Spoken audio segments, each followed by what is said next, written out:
thank you for agreeing to participate in the Rise Up oral history project called Women Unite on women's activism 1970s to 1990s with the Toronto focus. And I think we should begin by introducing all of ourselves. So if I can begin with Martha, and we'll make our way around. Yeah, so I'm Martha Ocampo.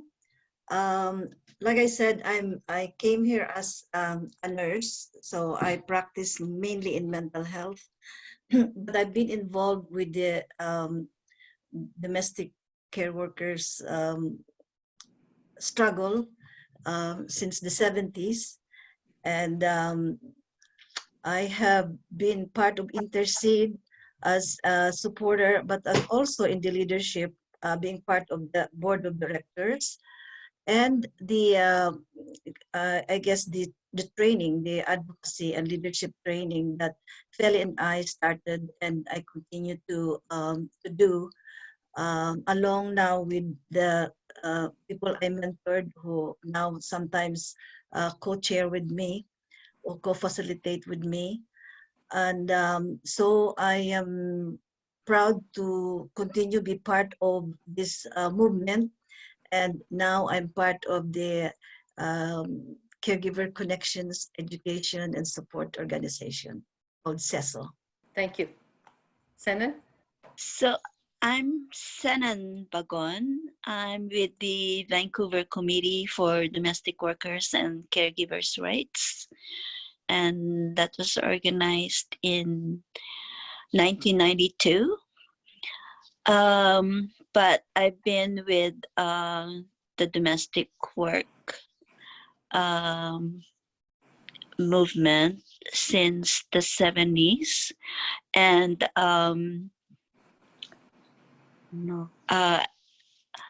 I've been, I'm, as a profession, I'm a computer programmer, and that's where I retired from. So I was active in the women's movement in the past with the National Action Committee on the status of women in the 80s.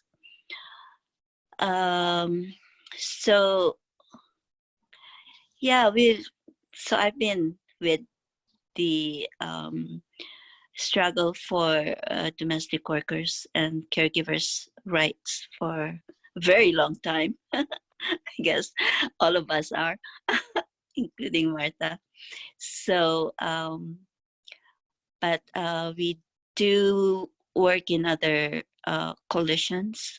So the Vancouver Committee for Domestic Workers and Caregivers' Rights is part of the BC Implement Standards Coalition. And so we're also, as I said earlier, we're part of the Migrant Rights Network. Yeah,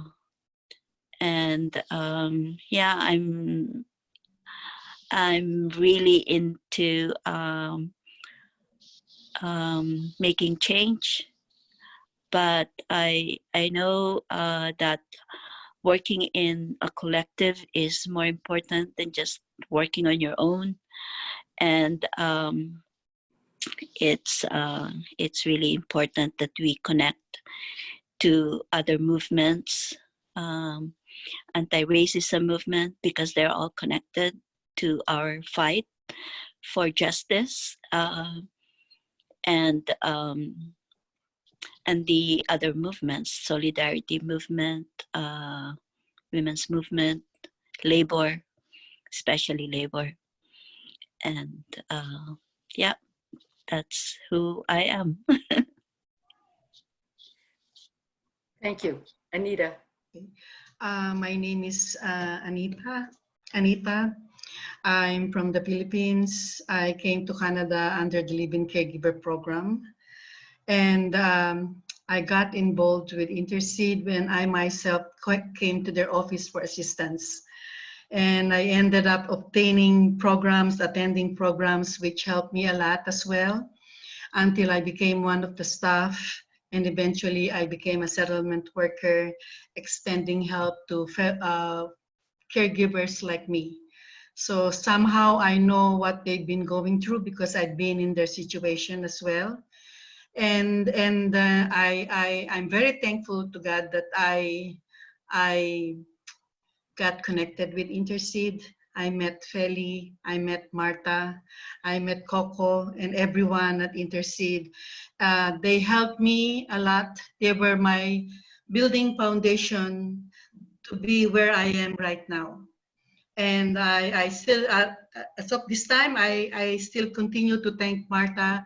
She's the only one surviving among our mentors because she still believes in me, and she's still active in advocating for the rights of caregivers, not only caregivers, but for non-status individual. Particularly now there is a campaign for status for all and Black Lives Matter. So she continued to motivate us. There's no stop with advocacy work, so let's get our butt working.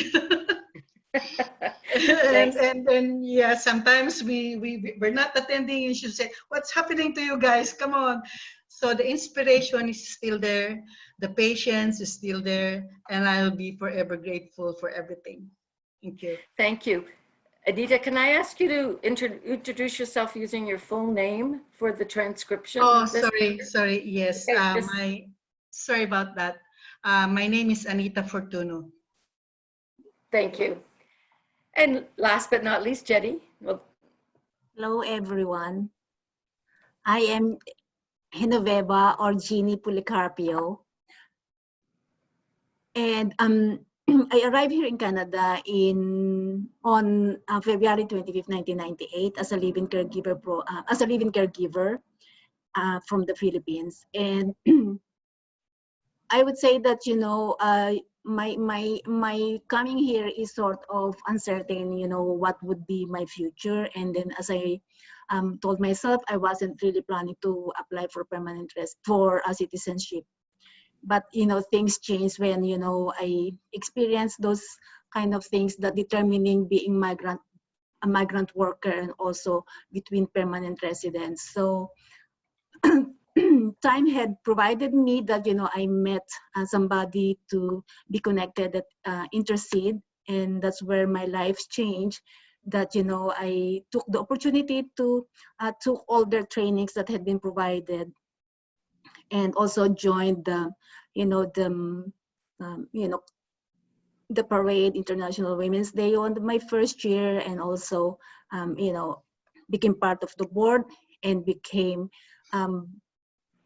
staff of Intercede. And from 2001 to you know, I joined Intercede as a member in 1999, and then I became a staff in 2001 until 2007.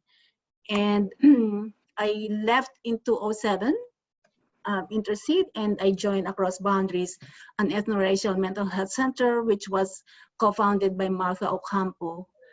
And Across Boundaries, you know, is a nonprofit organization that serves people from marginalized communities within the framework of anti-racism, anti-oppression, and resisting anti-Black racism. So basically, the work of Intercede and advocacy is interconnected also with Across Boundaries. So basically, because of the people who founded the organizations, and in 2008, after I left Intercede, you know, when members were approaching us, you know, that, you know, they were not served the same as we were serving them. So we decided to set up Caregivers Connections Education and Support Organization, which was headed by Martha Ocampo. That's why in 2009, we got the registration as a nonprofit organization, and then I'm carrying a banner of Caregiver Connections Education and Support Organization during my spare time. So that's why, you know, I'm part still of Martha's, you know, mentoring So I learn every year from her. So I would never stop. And also I learn from all the participants of the, human rights leadership training that she gives every year, that runs 8 series in a year in collaboration with other organizations and also George Brown College. So basically, it's not only me who had been helped, lots of people had been helped, all these years. And I'm so thankful that, I got connected to Intercede. Thank you. Thank you. And I'm Franca Iacovetta, and I'm an historian of immigrant working women and labor history and so forth. I'm also the daughter of immigrants who came from Italy in the 1950s. My mother was a laundry worker. My father was first a farm worker and then a construction worker, but they came in the 50s and they came with landed immigrant status, which is how all immigrant workers should be coming into the country with. So thank you very much for agreeing to participate in the Rise Up Oral History Project, which is on women activists in Toronto, 1970s to 1990s, though of course today we're also going to expand beyond Toronto a little bit and also beyond 1990s as well.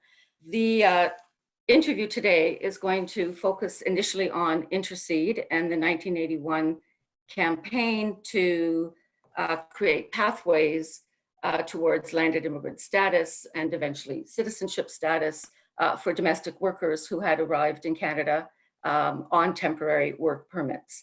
And at Rise Up, we thought, Intercede Intercede is an important organization that brought together a diversity of domestic workers and feminist allies.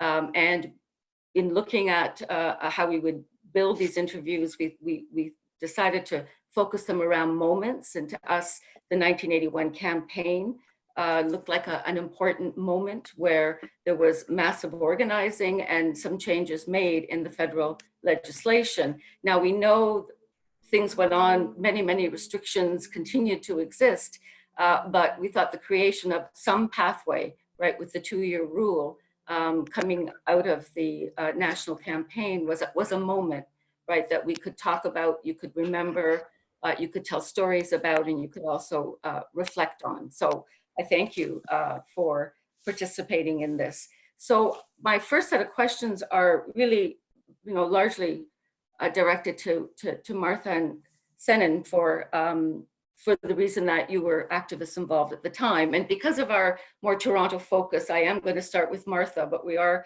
certainly going to talk a little bit about Vancouver and about the networks between Toronto and Vancouver. So I wanted to start by asking Martha how you came to be involved with Intercede and how you became involved with the 1981 campaign. And who were other key organizers, who were the people you were working with, how do you remember that time? Actually, when in the early 80s, I was active in the anti-coalition against the Marcos dictatorship.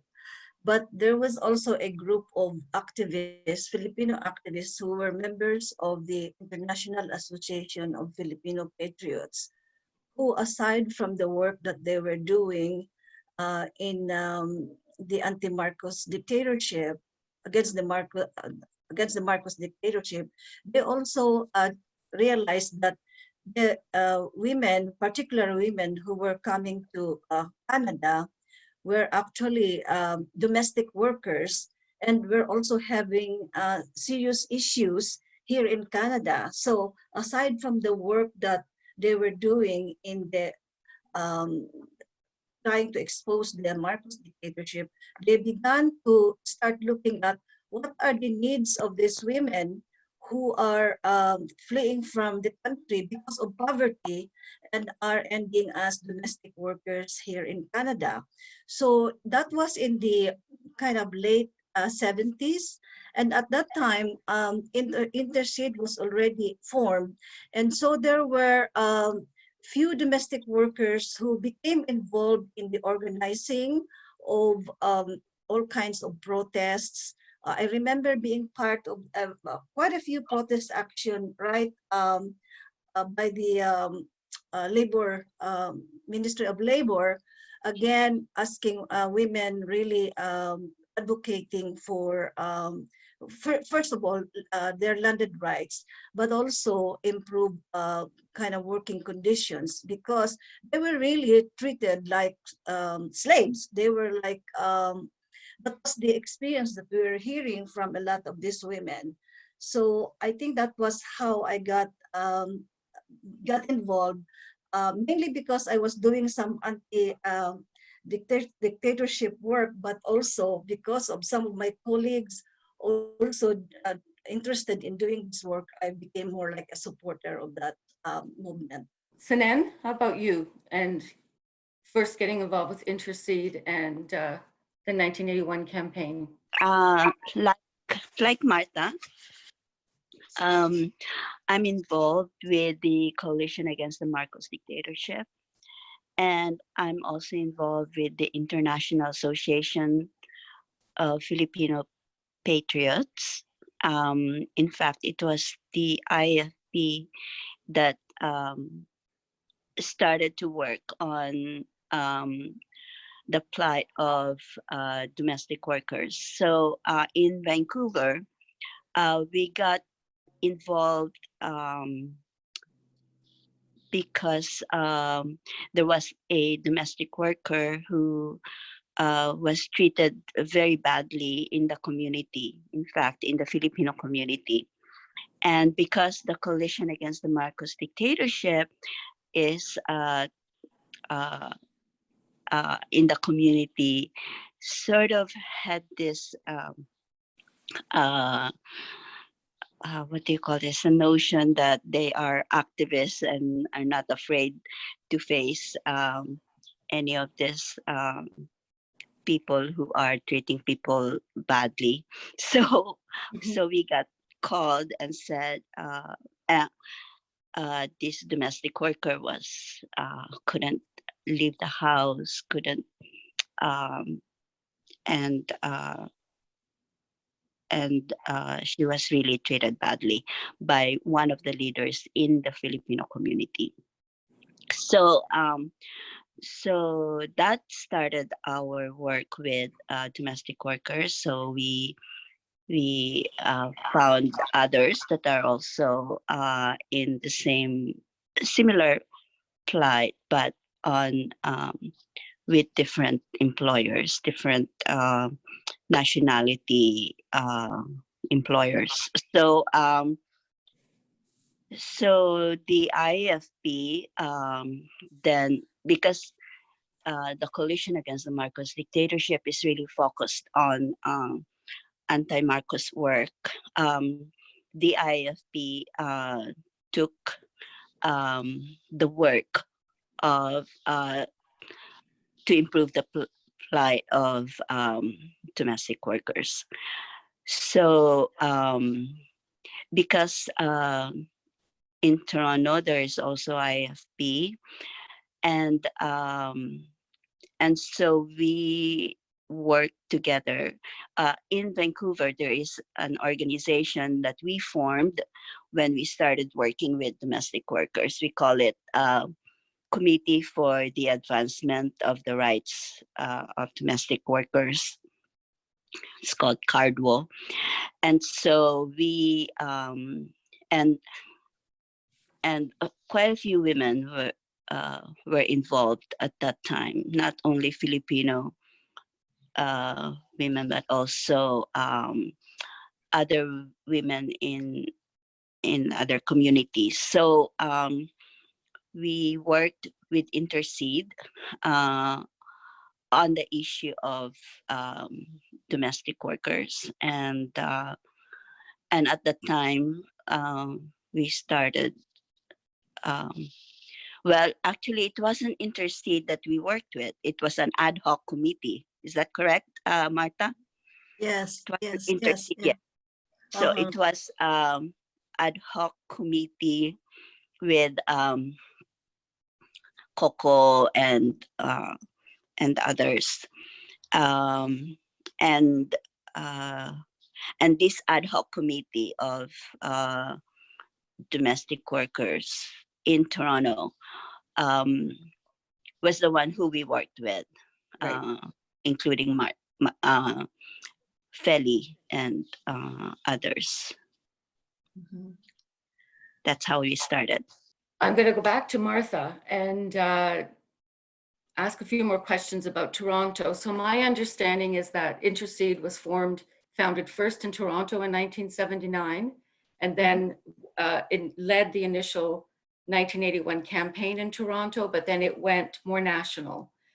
So could I ask you a little bit more about why 1981 and what was going on? What were some of the factors that led to Intercede's decision to try this campaign?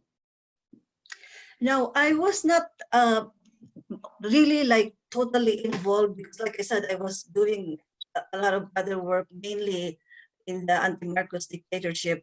So I know that there were, aside from there's a funny sound, aside from the Filipino workers, there were also many other groups that were part of the organizing. So now we had some Black women, Caribbean women, and then we had some other interested folks, like a lawyer. And you know what? I can't remember the name of the lawyer. Isn't that crazy? But I know she was very active. And I noticed that when I see her on um, the TV now, then I remember, oh yeah, that's her. But anyway, so there were like lawyers who got interested in the plight of the domestic workers. So I think that was when in 1981, that was when we had the FDM, the federal the domestic movement. Foreign Foreign domestic domestic movement. movement. Yes. So that was when that was actually from where women were now allowed. This is after a lot of organizing, um, protest actions, lobby work, and the work that they were doing was, I think, what was really very interesting was the domestic workers became very involved in the organizing. So we felt that we needed to really help them um, become more skilled in their organizing. And also a lot of support. So the activists were there, but really working hard to get these women to become really good organizers. And so they became really good. And I think one of the things that they did well was lobby work along with some of the lawyers, some of the other supporters, but also really out in the streets. They really were out in the streets, and then also looking for other domestic workers who were not just Filipinos, but also mainly people from the Caribbean, women from the Caribbean. So I think that was how the FDM got started. It was in 1981. Right, thank you. And you've partly answered my question, and Senan responded to this as well, but there seemed to be in the formation of an alliance between the domestic workers and some of the activists, the feminist allies and so forth, that this domestic workers ad hoc committee, right, reached out and helped to form these alliances. And so I'm wondering if you can tell me anything more about that. I'm interested in the lawyer, but I'm interested in how did people talk to each other? How did people get in touch with each other? Just wondering about kind of, grassroots organizing that was taking place. Can you say a bit more about that? In the early 80s, there was also a resurgence of the women's movement and the peace movement. And so we became very visible in our anti-Marcos work, anti-Marcos dictatorship work, that we got to know a lot of other women who were also doing other work. And I think that is how we were able to get the ad hoc committee bigger in scope, and other people were really interested in joining that struggle. So I think it was because we were not just while we were concentrating on the anti-Marcos and also the domestic workers, we were also very much part of a broader movement, which was I think the women's movement and the peace movement. That was like we were there. We were International Women's Day. We were there, and I remember us being even part of the first organizing of International Women's Day. It was done in a small room in one of these schools. And that's how we started. So, so I think it was more the working together with other groups.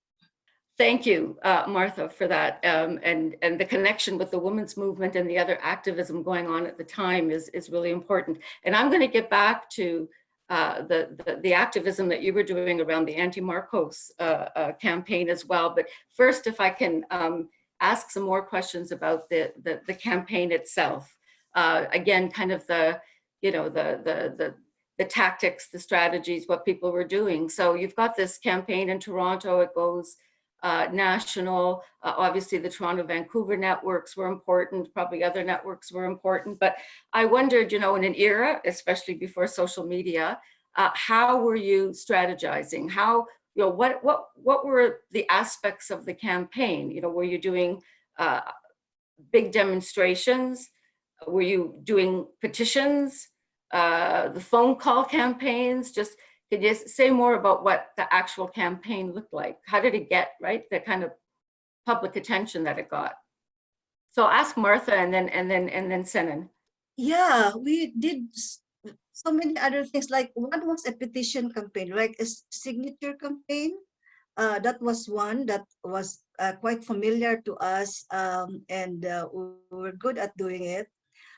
In the lobby work, that was where we needed some help from maybe professionals like lawyers in the drafting of policies. But again, we were always emphasizing that the domestic workers have to be very central in the leadership of any kind of action we were taking.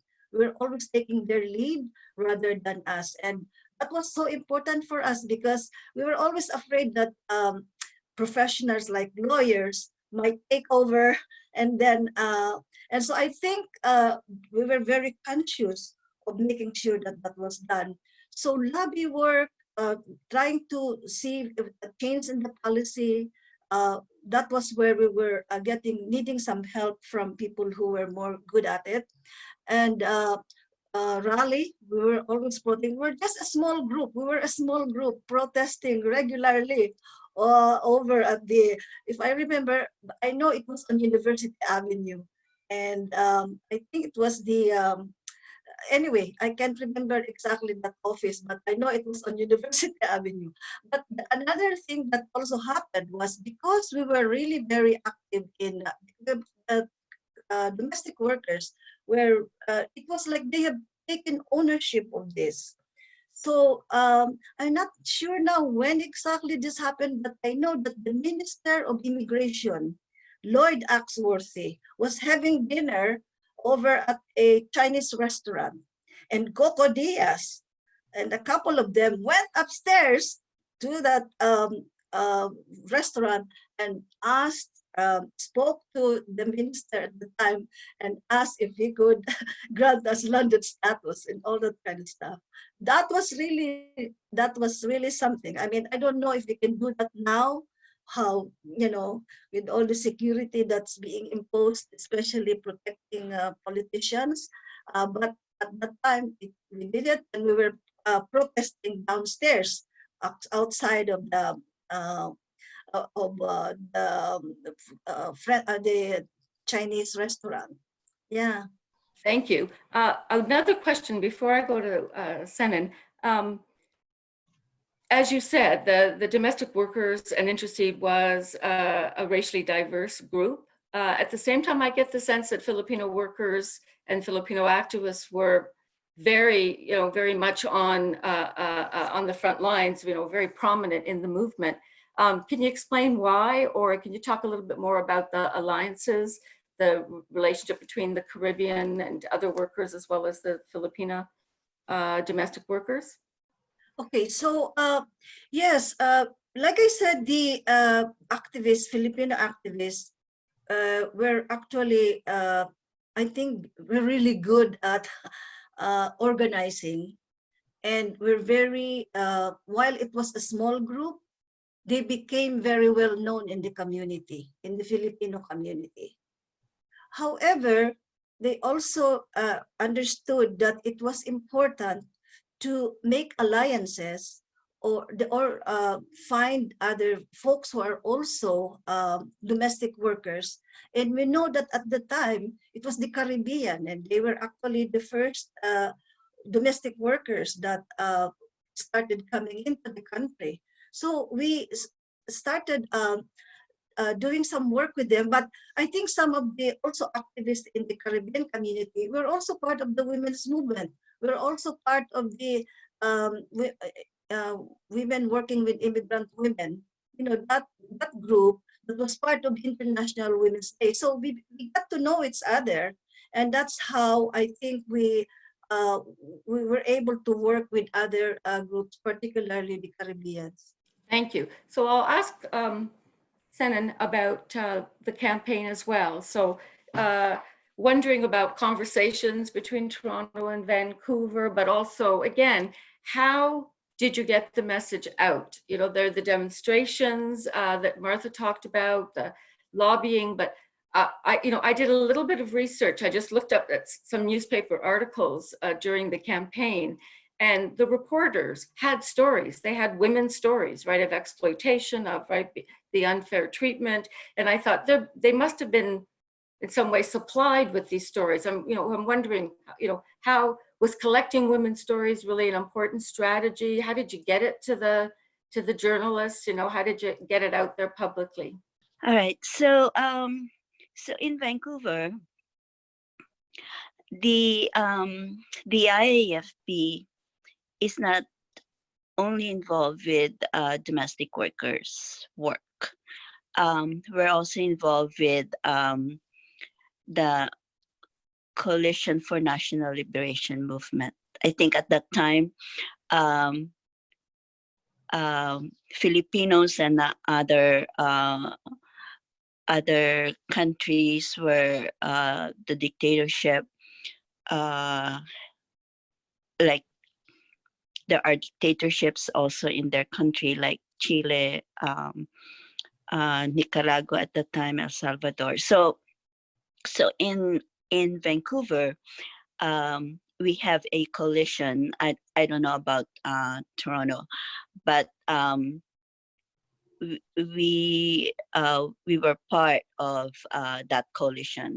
We called it Coalition for National Liberation National Liberation Movements, and so at the time, they were actually one of our supporters in our struggle for domestic workers' plight for justice and equality. So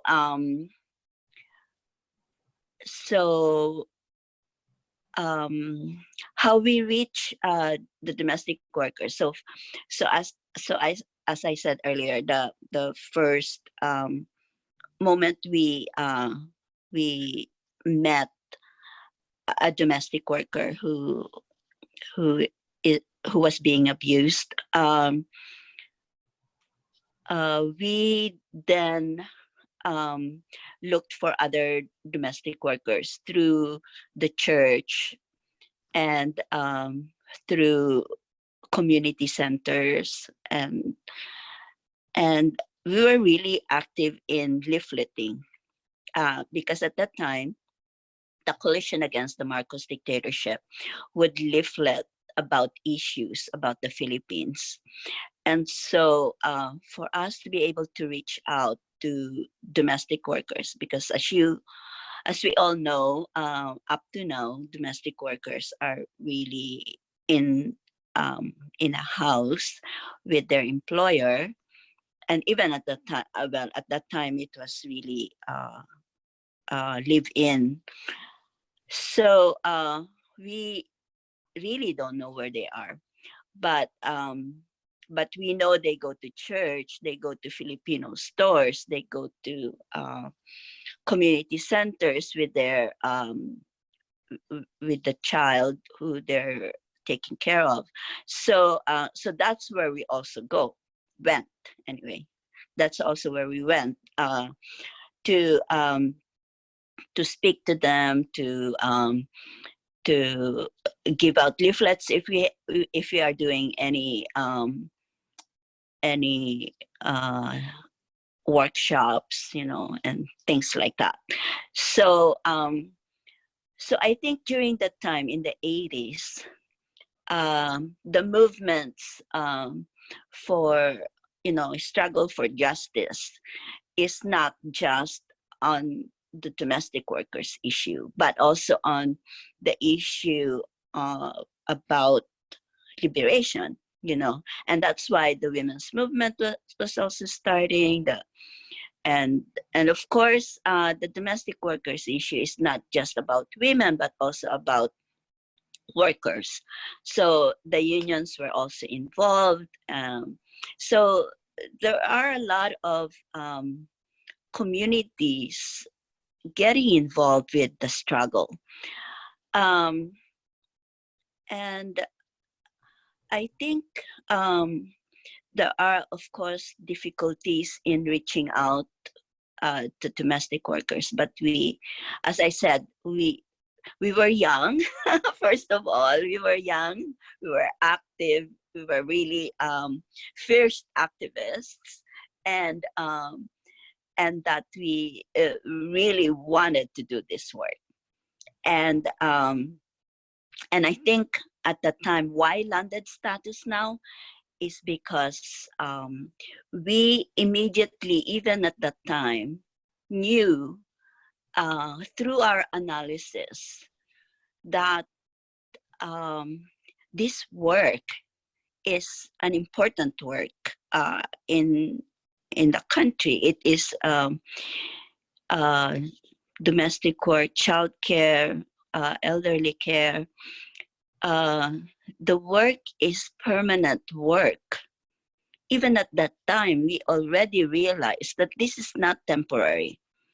And so with our work with the ad hoc committee, at that time I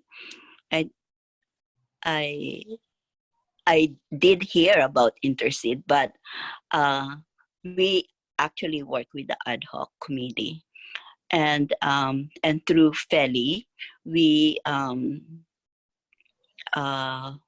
had meetings over the phone. IFP would meet also in Toronto, so I would go to Toronto with my husband and other activists from Vancouver to meet and discuss all this. So we do have strategy meetings, not only over the phone, but also face-to-face meeting in Toronto and also in Vancouver. So all this work were all connected. So because it is a fight for justice. So so in fact, even also in Vancouver, it's not only Filipinos we were organizing, but also other nationalities. Like there, of course, there's only few Jamaicans in Vancouver at the time who became active. There were Chinese, there were East Indians, and yeah, so I think those were the main. And of course, there's quite a few Filipinos, but they were afraid because of the Marcos dictatorship. They didn't want to be harassed by the consulate, you know, and all that, because the consulate was really very active in harassing people. Don't wash your laundry or something like that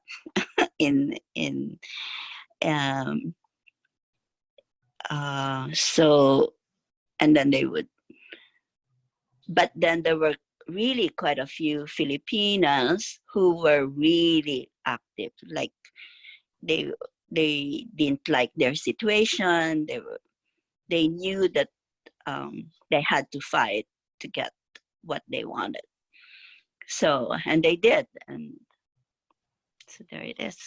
Yes, I was going to say, Martha, do you want to add to that? I mean, the coalitions and alliances are so important, and the liberation struggle too. So just to add to what you were asking earlier, what other things did we do? You know, we were lucky because one of our activists actually had a newspaper, a community newspaper called Balita. So we were always able to, whatever we wanted out in the community, it came out in the local newspaper. So that was one of our great assets. But like Senan said, we also had leaflets that we would always kind of develop and would take it to the streets and particularly distribute it to the churches. We would be standing after the mass and we know exactly which church to go to because that's where the concentration of Filipino, mainly domestic workers. And yeah, so that was one of the things that we did. And as Senan also said, we were very much part of of solidarity groups. We're very active with the Nicaragua group, Salvador, ANC, African National Congress. We're very, very active. So I think that in the ANC, there were quite a few Black activists who were Caribbean activists who we became really good friends. And so that was also one source of how we were able to connect with other women. Yeah. Okay, that's fascinating. And I wanted to ask just what kind of follow-up question to that, which is the domestic workers themselves who are temporary workers and have no legal rights, as Senan said, I mean, must have been afraid, but right, both afraid and then tremendously courageous.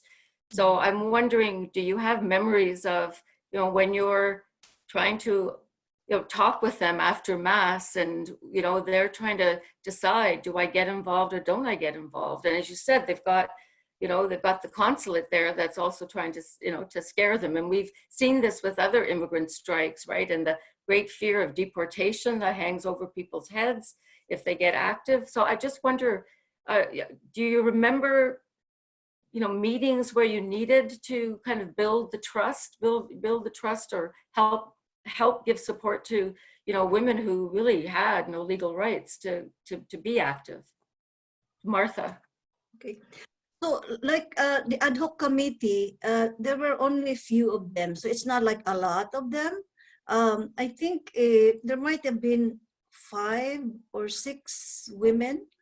And I think how we kind of nurtured how we were able to mentor their leadership was really having a lot of meetings with them, understanding what it is.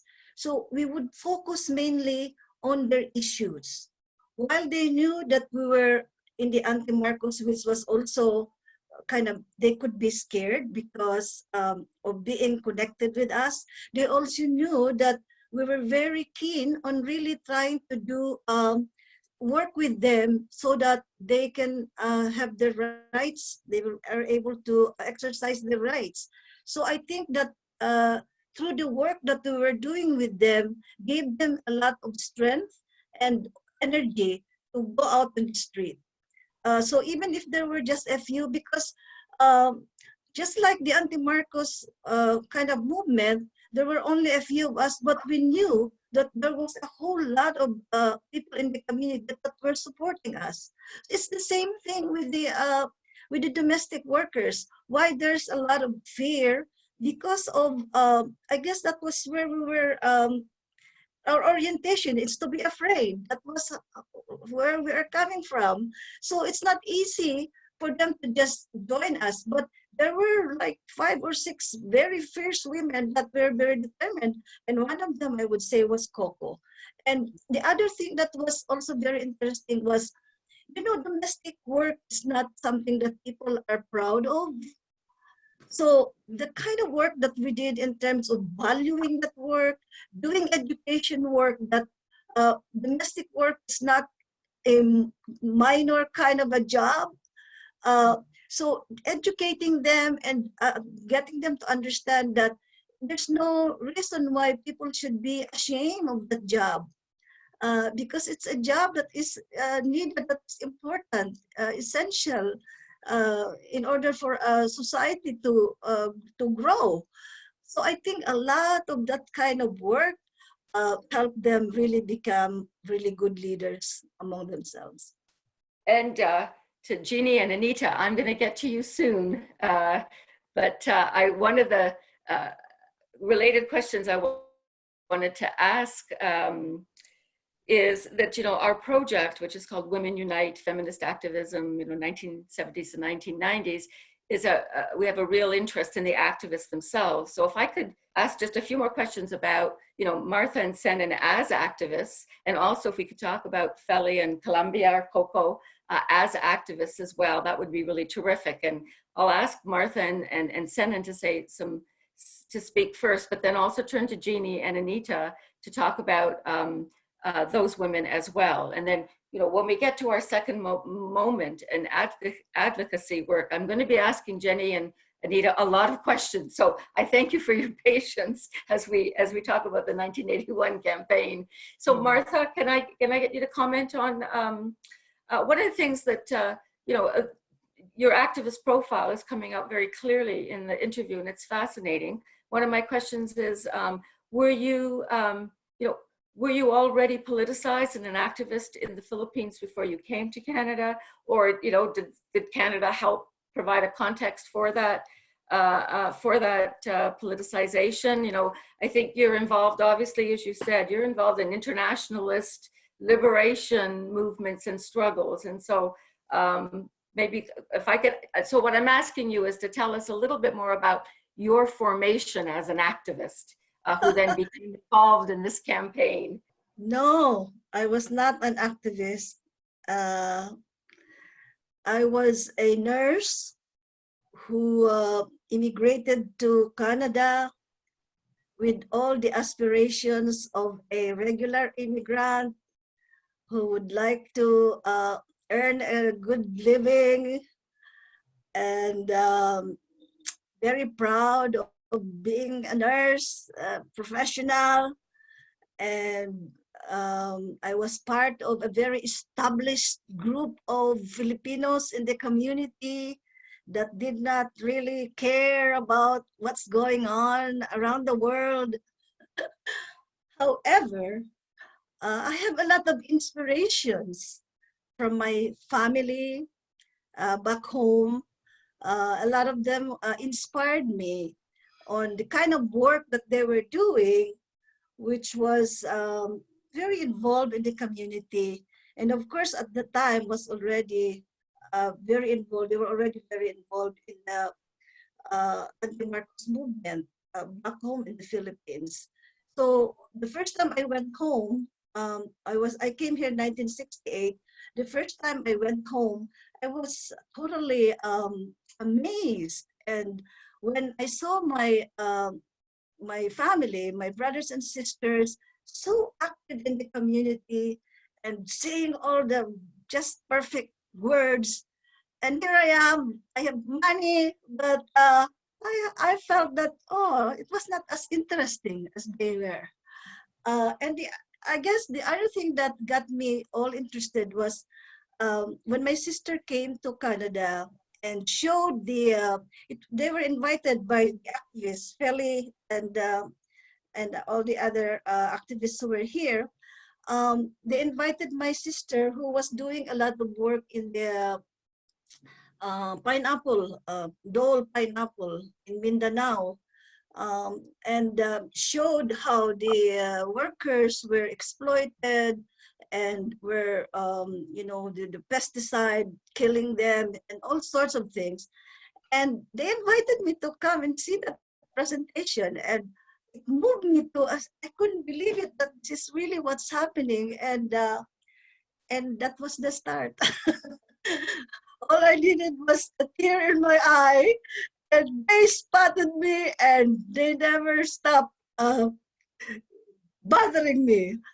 And to the point that they were harassing me, come, join our study, and all these things. Before I knew it, as a woman, it's very easy for us to, once you are connected, once you know the issue, it's not easy for us to just sit down anymore. And that was where before I knew it, I was so involved in the anti-Marcos movement. I was so involved in the women's movement. I was so involved in the domestic workers movement. But that's how it was. It was really more, I think, the influence, the inspiration of a lot of activists in my life. That is fascinating. Senen, can I ask you to tell us a little bit about your political formation? Were you already active in the Philippines, or did it start in Canada? And a little bit about the context? In the Philippines, before I came here in 1978, in the university, I was already active as a student activist.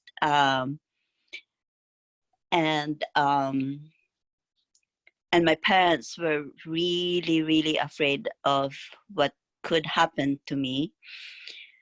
So, so I actually got married young, and had 2 children before I came to Canada. But before I came, I got sort of disconnected from the movement in the Philippines. I was just in the periphery. I wasn't as active when I was a student. So when my family and I came in 1978, my parents were, of course, so happy that we would no longer be connected to the anti-Marcos movement, and that really relieved them of the fear that I could get, I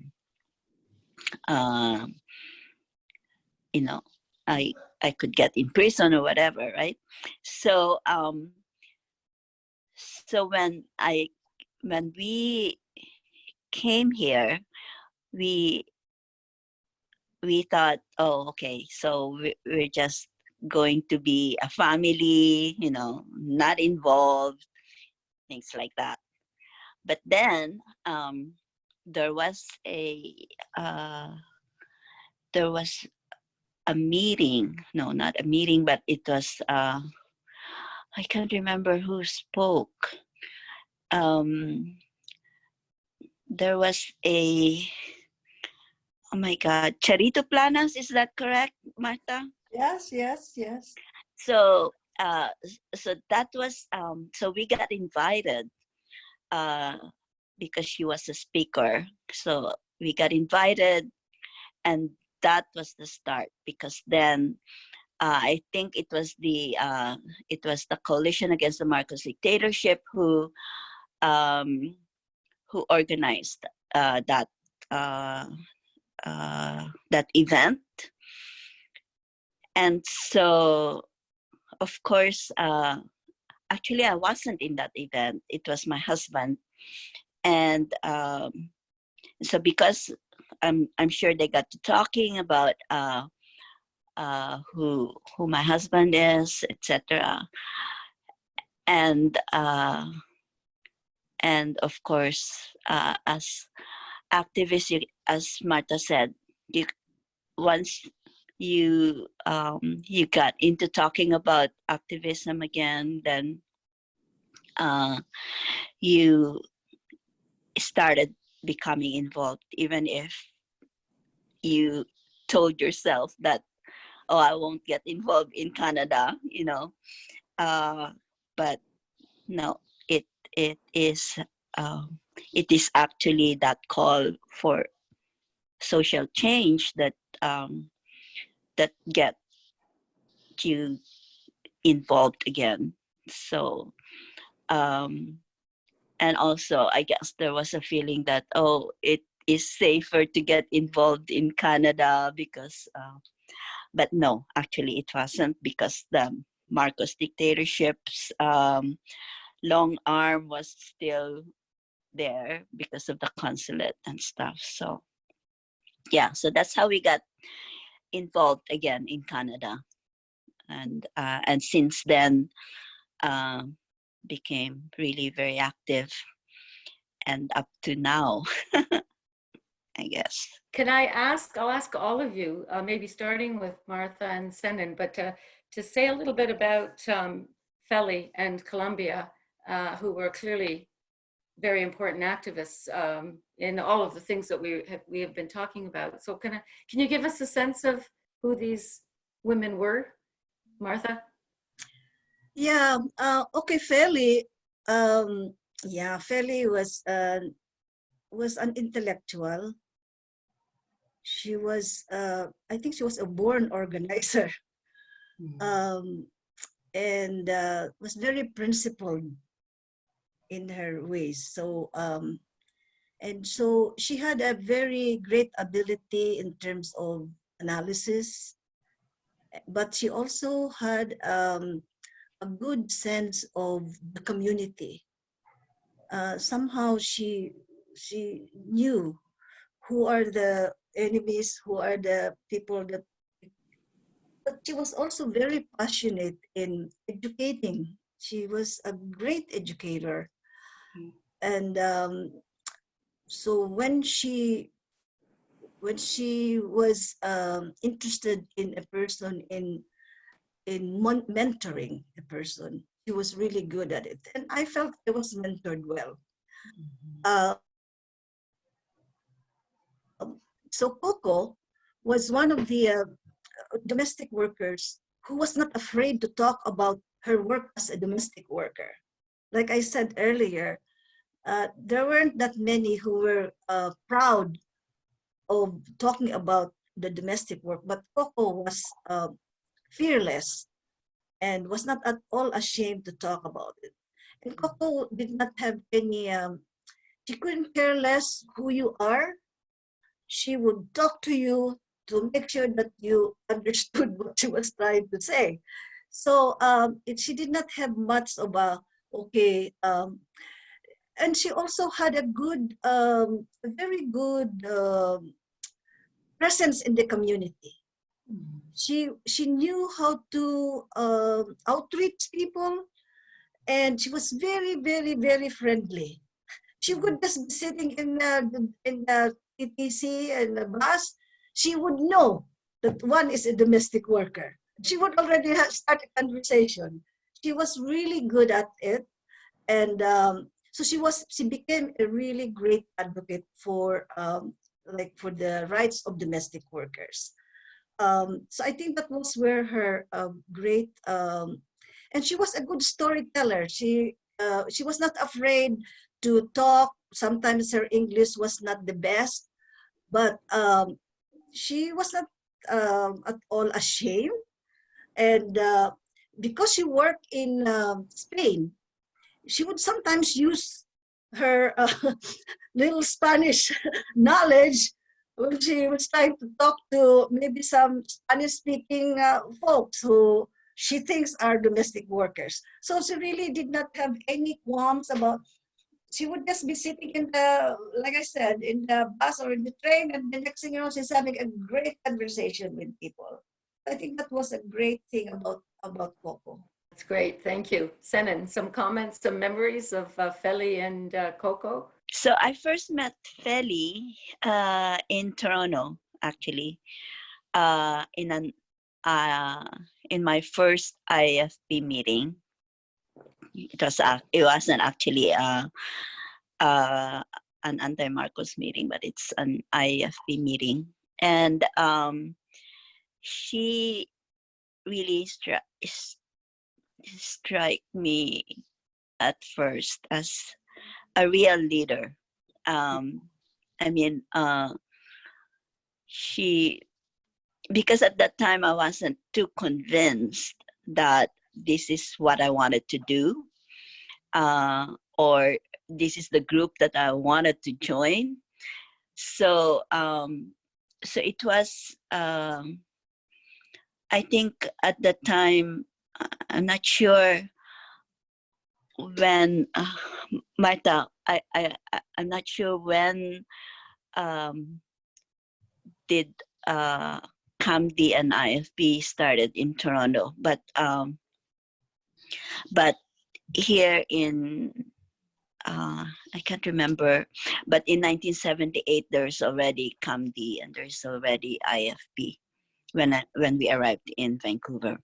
So so she was, so she really impressed me as a good leader who would sit with you and talk to you about the movement, about what is going on, until you actually said, "Okay, I'm in it." So so that's how I got involved, I remember. And also IFP wasn't only created in Canada but also in the US. So so there were also people who were from the US who were in that meeting. So so when I started working with Feli on the anti-Marcos, the women's movement, especially in the 80s, when we got involved with the National Action Committee on the Status of Women, that's when we get to be closer with with Feli and Martha. So it's more on not actually on the domestic workers issue that we got really work together more, but more on the IFP level and on the women's movement level. With Coco, I think I really did not work with her much because my work is of course in Vancouver, and Coco's work is in Toronto. So Coco must have worked with Feli and Martha more than, of course, with me. So I only met her during meetings of domestic workers in Toronto and also here in Vancouver. So we would organize national meetings. So the committee here in Vancouver and Intercede in Toronto would organize national meetings of domestic workers, and so that's when we get to work together. So Coco would be there, and Coco would do some facilitation. Yeah, but yeah, I know from Martha's description about Coco, she really, really wanted to do that work. Very passionate, very sincere in fighting for the rights of the care workers, and I really, she was really an activist, and so of course was Feli, a feminist and an activist. Okay, thank you. One quick question. When you refer to the IFP, do you mean the International Association of Filipino Patriots? Yes? That's correct. Yes. Great. Okay. I just want to make sure that I did have that correct. Okay. Thank you. So let me turn to Anita. I think both Anita and Jeannie, of course, you came to Canada later. You came in the 1990s and through the live-in caregiver program, if I have that right. But you did come to meet Feli and Coco in the time in which you came to Canada. So I know that you weren't directly involved in the national campaign, but I still think, again, we're very interested in learning about activists. So if you could tell us about your, how you met Coco and Feli and some stories or some memories you have of them. So I'll start with Anita. Yes, when I arrived to Canada, I came under the live-in caregiver program. So when it was time for me to apply for permanent residence, I went to Intercede for assistance in filling out the forms for permanent residence. That's when the settlement worker during that time invited me to join the job search workshop. So I did. And then while I was taking that program, there was an opening for administrative assistant at Intercede. So the facilitator encouraged me to apply for the position. So to make the story short, I got the job. And when I was at the job already for a few months, Feli approached me and she said, Anita, we applied for additional funding for another settlement worker. I want to offer that position to you. If you will accept it, I will not post it with outside Intercede. So at first I was hesitant to accept it because I don't have any background on what the things that they're doing. I was an accountant back home and I had no idea about the law in Canada, more likely on immigration and labor issues. So I said, Feli, I don't think I can do that. And she said, no, I can see you can do that. You will undergo training, you will undergo mentoring. If you have any questions, don't hesitate to come to me or to Coco. And believe me, I know you can do it. So I tried, and the rest is history. That was how I started. And I remember when I was just new as a settlement worker, she attended a conference in St. Catharines, and she asked me to go with her. So I was hesitant again because she was our executive director. I don't have that friendly and close relationship with her. And then while on our way to St. Catherine, we were seated together and she said, Anita, the reason why I asked you to come is I want you to observe what's happening. What's happening in the community, how community leaders ask questions to government officials, and I want you to be exposed to that kind of environment. And I said, okay, you don't have to ask questions. Let me do the asking, just observe. And I did, and I learned a lot. I learned a lot, and I admired her from that time on. And she asked me to go with Coco when there was a nationwide roundtable consultation on immigration, by Immigration on Live-in Caregiver Program. So we were invited by Immigration to participate. She said, Anita, you go with Coco. So again, oh my God, it's nationwide roundtable consultation, and I'm not that well versed yet with the Live-in Caregiver Program.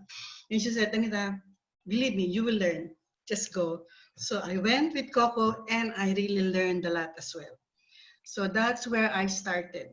Feli is the kind of leader who believes in empowering women through knowledge.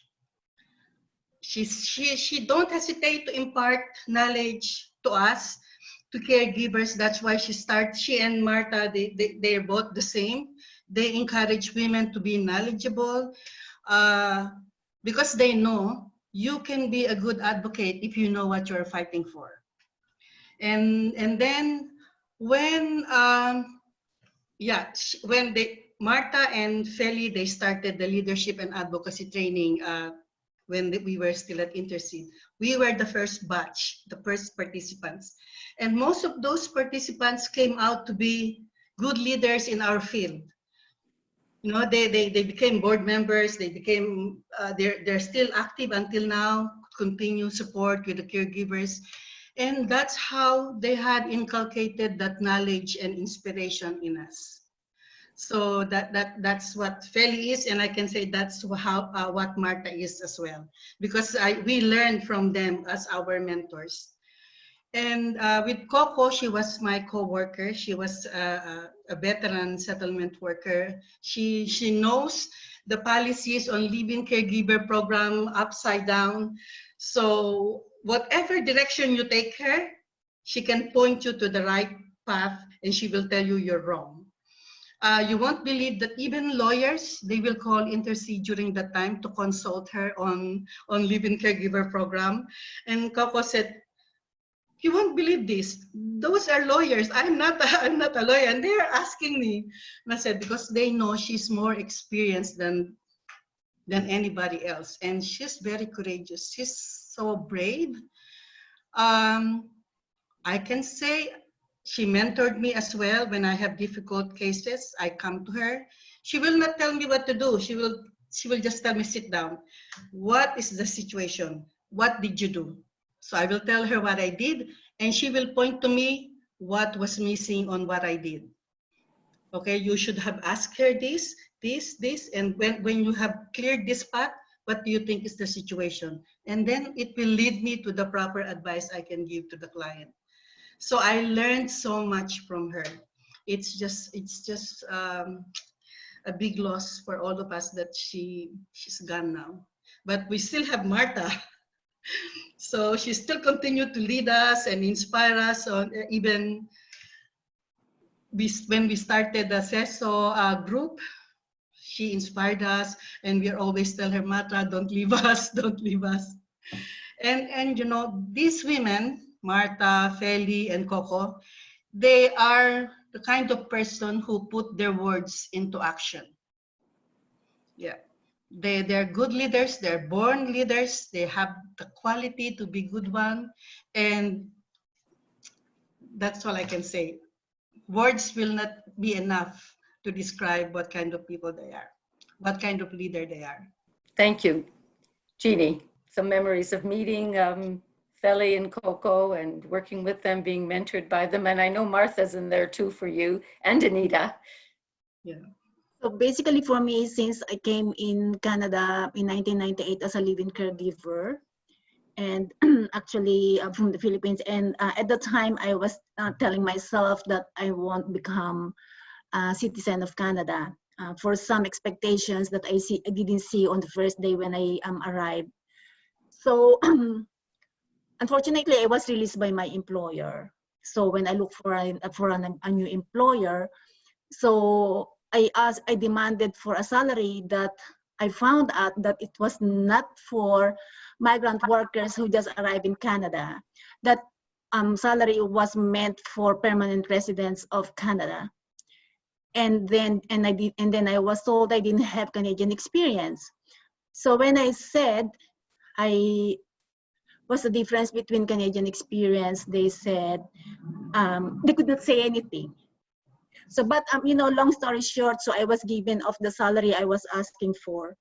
But it's a long way before I met Martha and Coco.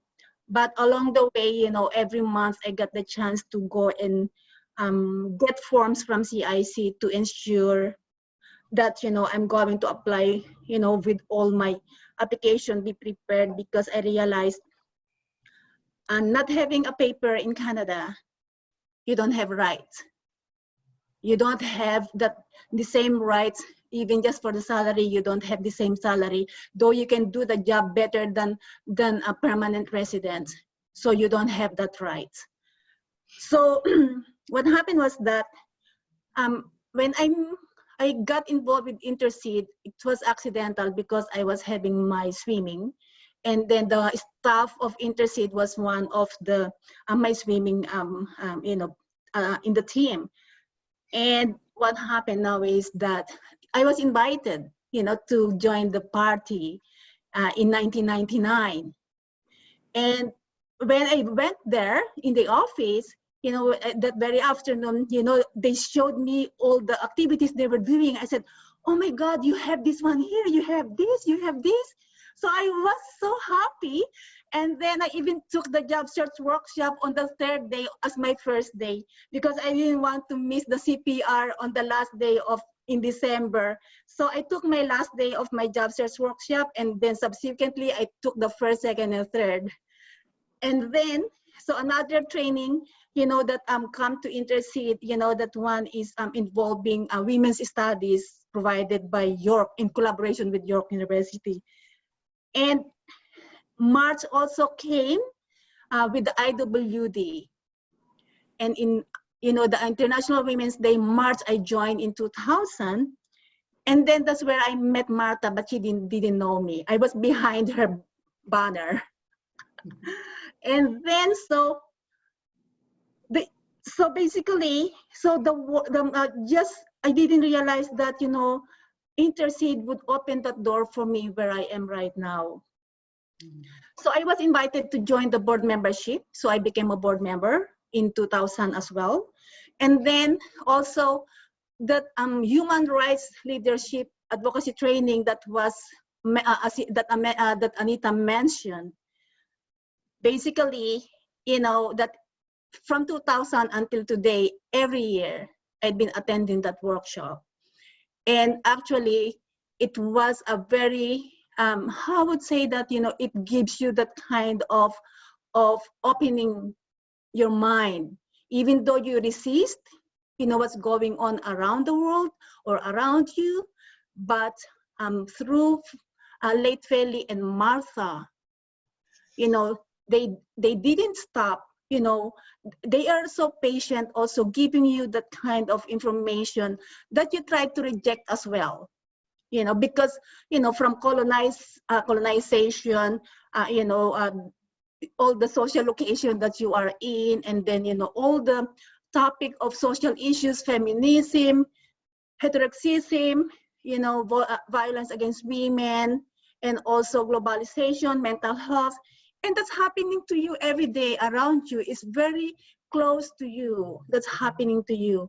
And then, by showing that to us, Feli and Martha, they are so patient that, if you don't understand it today, attend it the next session. So basically, that became every year. And then so it means, their mentoring to me didn't stop in 2000. Because I became a board member, and then in 2001, I applied for the position that Anita vacated when she got the job as a counselor. And from there, I met Coco as well. But imagine, I didn't realize that these women around me are prominent women who changed lives of women. In Canada, in the Philippines, that contributed to the whole community, to the whole country, changed lives of people, individual or across the nation. And I would say that, when I realized that they were the people who campaigned for all the changes in the foreign domestic program that became LCP, though it's not a perfect program, but I benefited from it among the others. And then you are unlucky when you got, employers who don't really listen to your rights. That's what's the danger of being a migrant worker. Employers knew that you are human, that you have the same rights, but they won't give you that. So that's why, having, the demand that they were demanding from the very beginning by, Feli and Martha and Coco and TCNN, so, and with other activists, is real because we lived through that. They are seeing it and we have lived experience.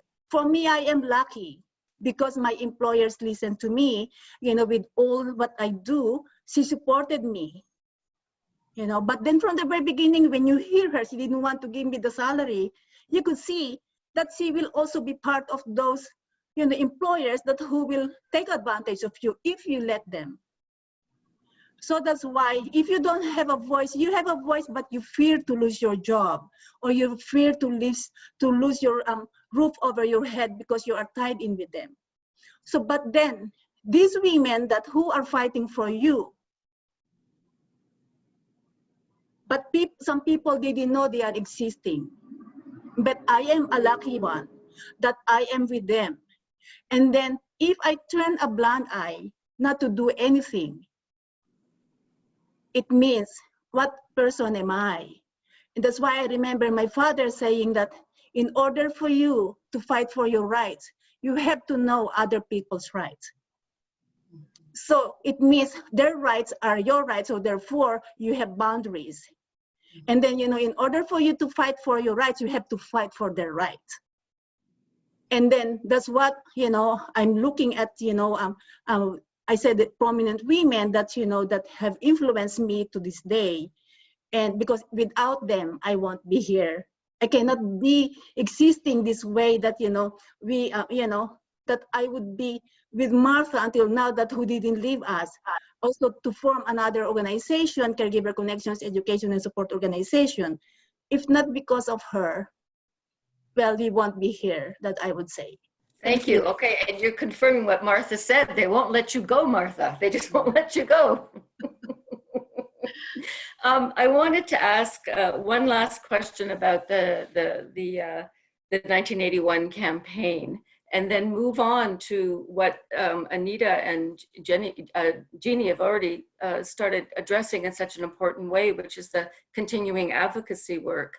But if I could just ask whoever wants to comment, all of you, if you wish, on what your reflections are of the changes that we made. And this will be my last question about the campaign, and then we can take a break and move on to advocacy, if that's okay. I'll start with you, Martha. So we know many restrictions continued, many issues are still so much with us, but this pathway that was created, the argument is that thousands of women were able to use that in order to gain permanent status and eventually citizenship. Is that a victory, not a victory? How do you see it? Yeah, for the work that we're doing, any little thing that we accomplish or that we is a celebration. So if you look at the history of domestic work, of care work here in Canada, you'll find that really women were treated like slaves. They were doing all kinds of work, doing really not just care work, caregiver work. They're really doing domestic work as well, doing a lot of housework and all that. So, and also women who came here, particularly Caribbean women, actually they were sent home after having worked here as temporary workers. So I think that FDM, that 1981, was as a victory, because they are now allowing women to apply for permanent residency after working, of course, live-in for 2 years. Now, in this particular policy did not really say like what kind of contract did they have. It was still like a hush-hush kind of so it was just it was just something that was passed, and so okay, so women can apply.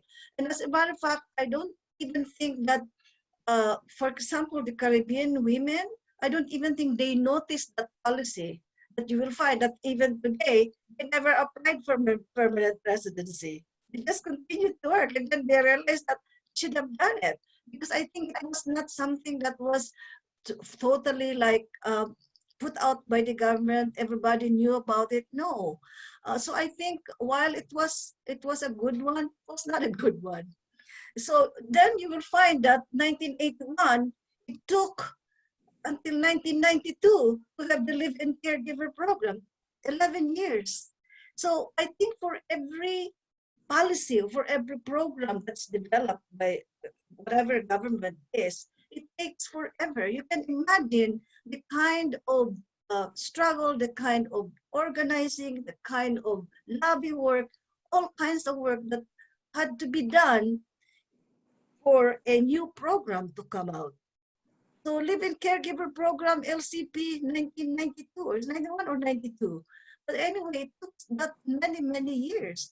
And the other thing is that they still want women to be so vulnerable to abuse and exploitation. So in the LCP, they still want women to live in. And knowing that that's already the kind of vulnerability that they have. And those were the kinds of things that we were constantly talking about, whether it was in the media or in our lobby work, but in even United Nations. I think I remember Feli going to the UN to talk about these issues of how women, domestic workers, are really continuously being exploited. So yeah, I think that any little victory is a cause for celebration. And yeah, we celebrate it, but then we say, hey, listen, this is not good enough. This is not good enough. The only thing we will say that is good enough is when we have a landed status. That is really our main strategy, and that is our goal. Yeah. And that would be a kind of message too to today's young activists, that you keep going. You know what the final goal is, and you keep going. And Jeannie and Anita, do you want to say anything about? I know you weren't there for the 1981 campaign, but do you have any comments about whether you think it was a victory or not? For me, I can say, just like what Martha said, any little victory is a celebration, because we really, people or activists during that time really have to work hard to get the attention of the government on what they were asking for. I remember when Coco and I were in Ottawa, one of the immigration officers said, caregivers should be lucky because they are now here in Canada. They were allowed to come to Canada, and they were given the chance to apply for permanent residence after 2 years, as long as they will meet the requirements for the program. And you should be careful, because there are no other countries in the world, any other country in the world that will allow temporary foreign workers to become permanent resident. So what else are you looking for? What else are you asking for? That's what they told us. Women who came here under the program, if they stayed home, they will be doing the same job, but they don't get paid. But when they come here, they do the same job as they were doing back home, providing service, taking care of their children, cleaning the house, cooking. And here they get paid. And they have the chance to become permanent resident, and they become a citizen, and they can bring their family as well. And those people who were there, mostly Coco, she raised her voice and she said, no. It's like looking at the program as sexist, because participants in this program are mostly women. So that's why they don't give that much value on the work that we do. They said, well, anyway, they do that whether they come here or not. So what else do they want? And Coco said, no, they were here as worker. They were lured to apply because they wanted to improve the quality of the life of their family, and at the same time because they believe that this is Canada and they know that human rights are protected here. Not to be abused the way that live-in caregivers are being abused. And we have to be heard, because live-in caregiver program has many loopholes. And then the officer would tell us, what kind of loopholes? It's a perfect program. That's what they said. But Coco said, no, I can enumerate with you, but we just don't have time on what are the loopholes of this program. And they would even say, why would they have difficulty finding an employer after they left one employer? Why can't they complete the 24 months within 3 years? And Coco would say, yes, They left their employers. And if you left your employers because they are violating your rights as a caregiver, do you think they will give them a good reference? And if you don't have a good reference from previous employer, no one will hire you. So that's why caregivers are forced to stay, even if they knew that they are being abused and being taken for granted by the employer. They will tolerate all of those just to complete the 2 years. And employers knew that, and they're taking advantage of that vulnerability of the living caregivers. So that's what, when Martha said a little victory is, one step at a time, and we are moving forward. Just don't stop. We are not done yet. We keep on fighting. If we are good to work here, we should be good enough to stay. And Canada needs us. Many parents will not be able to go to work if nobody will take care of their elders, their children, so they need us. They cannot just scrap away this program because they themselves believe they need the caregivers here in Canada. So they should give us consideration, acknowledge our skills, and allow us to become permanent resident. So Thank you, Judy. Thank you. So as I mentioned earlier, coming here as a holder of, as a migrant worker, holder of temporary foreign worker work permit, basically it doesn't really allow you to do many things. And then you are, as what already mentioned by Anita and Martha, is open for abuse and exploitation. So basically, little thing that was given to us, but they take out more. Because each time they give us something, they remove something, and they give you the more difficult or more complicated requirements that is not necessary anymore. Just like for around this time, what is that requirement of that language? In the first place, they shouldn't be here. They shouldn't be allowed to come here if they are not able to speak English. Every Filipino that who come in here in Canada as a caregiver or a care worker, they pass through psychological tests, their health tests, their national tests, their local tests from the police, and then educational requirements. They have everything. The only thing that are missing is their Canadian experience. Once they have completed their 24 months, they should really be having that paper already. But what we are demanding is status upon landing. And now it's status for all. For what reason?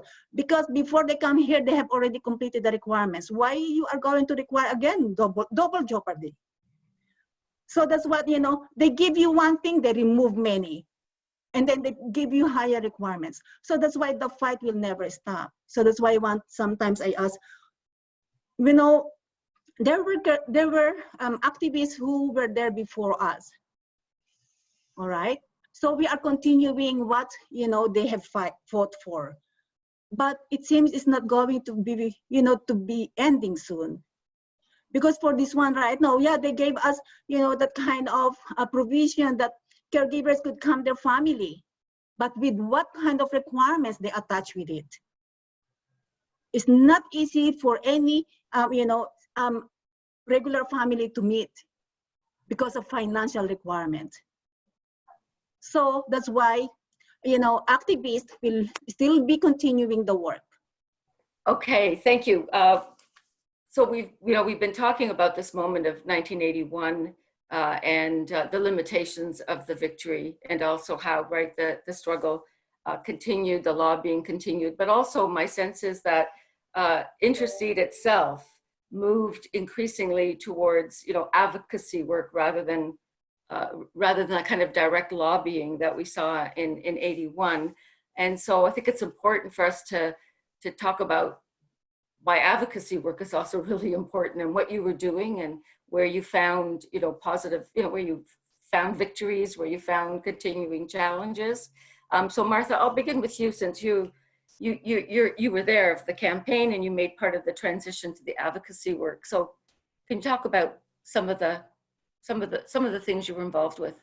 So Intercede, because of the name, Intercede for the Rights of Domestic Workers and Newcomers, suffered by not getting approved, for example, by a charitable number, because it is an advocacy organization, which was not just doing advocacy, but doing service as well as education and all kinds of things. But the government has always been very suspicious about any advocacy work. So, because, like I said, activists know how these things work. Part of the advocacy that was done by Intercede and other domestic workers was really being part of the community. So, for example, every single year, because it was, at least these are mainly the Filipino domestic workers, caregivers, every year, because it was so intertwined with the anti-Marcos movement, there was like a very large gathering of Filipinos in Toronto as well as in Vancouver and other parts in the US. I think it was also in Montreal, called Philippine National Day, which was a celebration instead of Philippine Independence Day, because Philippines has never been independent. So we have this Philippine National Day. And this is where we found that while there were only a few of us who were the forefront and was seen as the ones that, you just know that there was a lot of support from the community.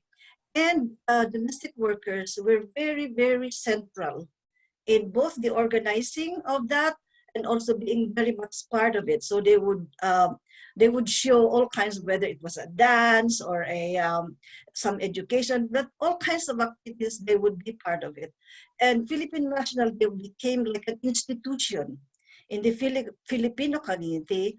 And at some point, we would have about 10,000 or more people that will be gathered in the park. And so that was part of the advocacy work that was being done by domestic workers, but it also attracted other solidarity work. You know, people who were doing solidarity work. So, for example, we had a guest who was also a Caribbean, Sharona Hall, who talked about the issues of domestic workers of Caribbean descent. So that was part of that, and because it was a huge event, it attracted so many other organizations or so many other countries that were kind of interested in joining us. So we would invite people, but not politicians. Politicians were not part of it.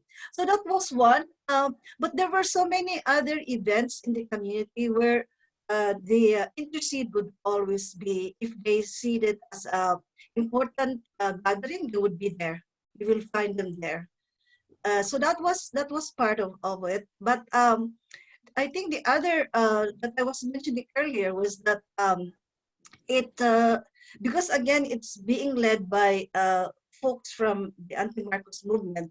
One of the things that we thought was very popular was theater. We would have theater in the street. We would have play and all this, and that was one of the most people were interested in, and they would say they would want to join the group, and so we formed a group called Carlos Bolosan group. It's named after a Filipino immigrant in the 30s in the US who was uneducated but became self-educated. Even he wrote a book called America is in the Heart. So this is Carlos Bolosan. We named after him. But one of the things that we did was to actually develop a play, produce a play. It was directed by Feli, and I was the producer. We produced this play, and it was mainly by all domestic workers, mostly domestic workers, if not all. And we started with workshop, until we developed the play, which became very, it was a play that was mounted in regular theaters. So it was seen by many. In Toronto, it was shown twice, 2 years in a row, I think 2 years in a row. And then it attracted other places. So we took it to BC, to Vancouver, and not just in Vancouver, but all over BC. And interestingly, aside from the educating people about the plight of domestic workers, we also learned other issues like mail order brides, how they are being enslaved by some community, all kinds of things. When we were touring, we toured this. And so we also went to, I think we were also in Winnipeg. And what was so fascinating about it was when we started this, a lot of the domestic workers would say, "Oh no, we don't know how to act. We never really got involved in this." But after the workshop and getting them to really be part of the play and owning that play, we had a very successful play called "If My Mother Could See Me Now" in Tagalog, because there was like a Tagalog version. The way we did it was English Tagalog. So it was called Inay Kung Alam Mo Lang. And one of the things that I felt so good about it was it really developed people's confidence. And after we produced it, you should see the transformation of women from being so afraid of talking out in the public to being like actors. They became really good actors. So again, that would be part of advocacy, but also education work that was done mainly by domestic work. Thank you. Is the script available? I wonder if we could find that play and put it in our archives if possible, but that would be wonderful to do. That's so important. Drawing on the women's stories and then workshopping it into a play. That's fantastic advocacy work. Yeah, so try to follow up with you about the play. Anita, can you talk about some of the advocacy work you did? As a settlement worker, settlement counselor during that time, clients would come to us with their employment problems, violation of their human rights, issues with their immigration status. So what we did was, in my situation, I wrote letters of support to the clients. We send it to immigration to explain their situation and to advocate on their behalf for consideration after explaining the situation of the caregiver. And then there were also situations when the caregiver would come to me and ask to call her employer to explain what her rights are under the Employment Standards Act, because the employer won't believe her. The employer would tell her, "No, how would you know anything about those regulations from the Ministry of Labor? You're staying at home, you don't know anything about that. You're not covered under Employment Standards Act because you're a caregiver. You're working at home, you're not covered by that." So I ended up calling the employer, explain to them everything. And before we part, I will always suggest to the employer, this is the number of the Ministry of Labor, Employment Standards Act. You can call them and you can verify what I have told you. And then the caregiver would come back to me and she said, yes, changes had been done on how she was being paid by the employer. And then we also do outreach. Not many caregivers can come to our monthly meeting first Sunday of the month. So on weekends, we go to places where they assemble frequently. We do outreach there. We give information about the caregiver program, what are their rights and their responsibilities, where to go when they have problems and issues, and assure them that no matter what, they are not alone here. Even if they don't have their family, we are at Intercede are just waiting for them to come and approach us, and we will help them to the best we can.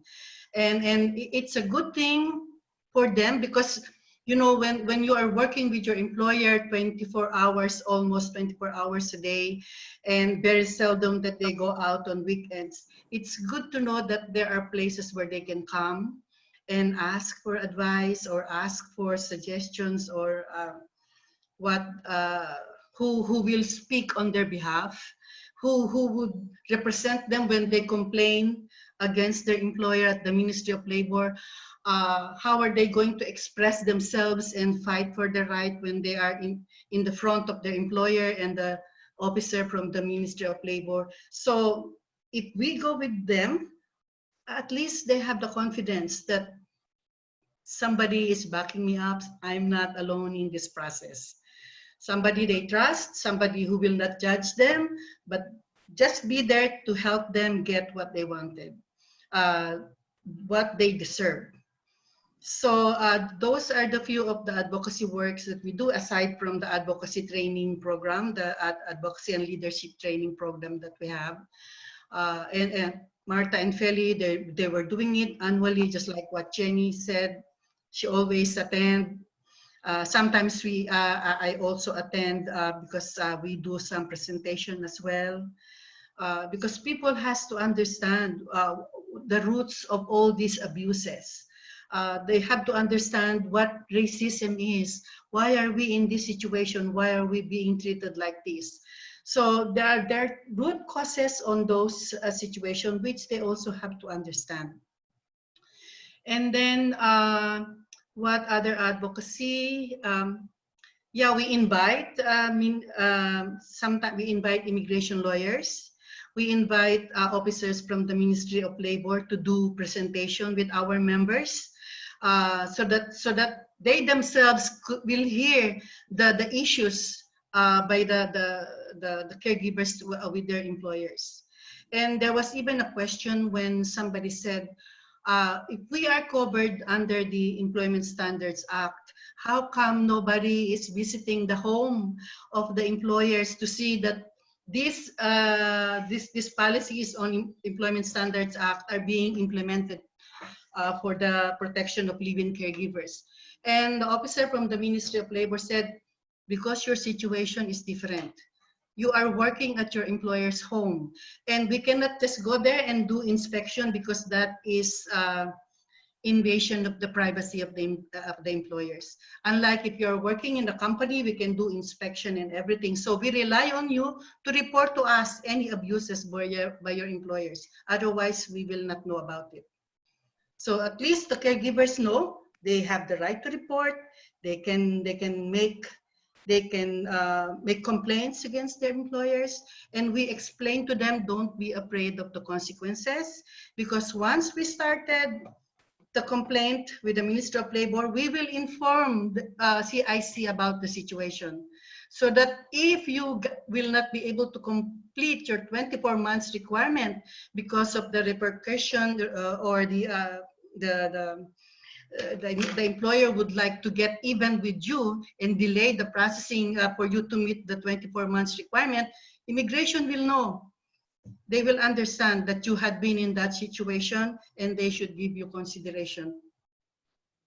So those things, and just like what I said, education is empowerment for caregivers. Thank you. Jenny. Yeah, so based on my experience, because I would say that I started my advocacy piece when I attended the advocacy training, and when I joined the Intercede, I was the admin support, but my position is not a counselor. So what happened is that for me is more on referrals, and also to what's going on with my light, sorry.